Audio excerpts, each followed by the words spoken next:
Jaga chenro mar loso budget mar sirikal Margaret Nyakango nyiso komiti matawatuak e kinderruok mar Azimio la Umoja One Kenya Alliance kod piny owacho mar Kenya Kwanza ni migawo mar omenda owinjore se kuom chal marach mar uchumi ma pacho ka.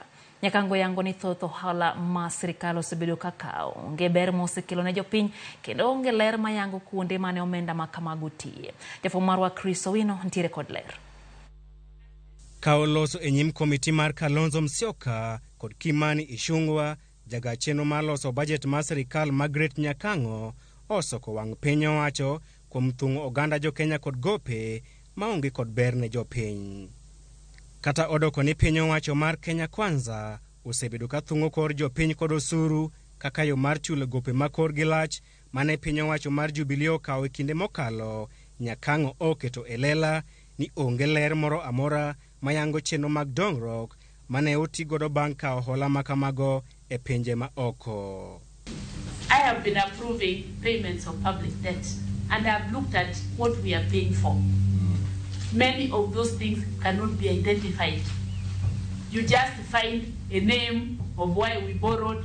You cannot trace it to anything. You cannot tell what the money was spent for, and therefore there was no economic gain from that borrowing. Nyakango omedo ludo e jopiny bang' lero ni onge ber moro amora ma hola ma kamago osekelo ne oganda jo Kenya, kata odoko ni sirikal sani jwedo osara mag jopiny kokalo e osuru mamalo e chulo gope ma kamago. It's just like taking Fuliza and then you go to the bar and drink it all. You go back home, you'll find your family hungry, and you'll find all those other things. So I don't really need to gainsay this. That is what we have been doing for a long time.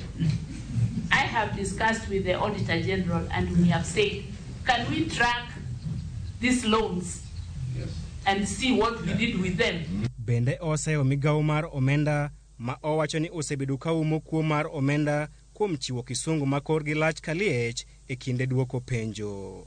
I did a report to the committee on public debt and they told me, please check on the loans which we have taken recently in 2022.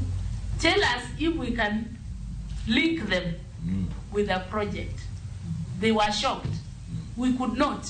We found some ambiguous definitions of the loans. Migawo mar omenda oyudore kendo e mbero maliet kuom mibadhi machielo mar goyo nyadidi kosara mag jotij piny owacho e kinde ndiko report margi. Exaggerations are in the National Treasury, and let me just give one example. When I was doing the budget for consolidated fund services, this is where my salary is paid from. I found out that my salary was budgeted at 3 times what I'm paid. So there's nothing like confusion there.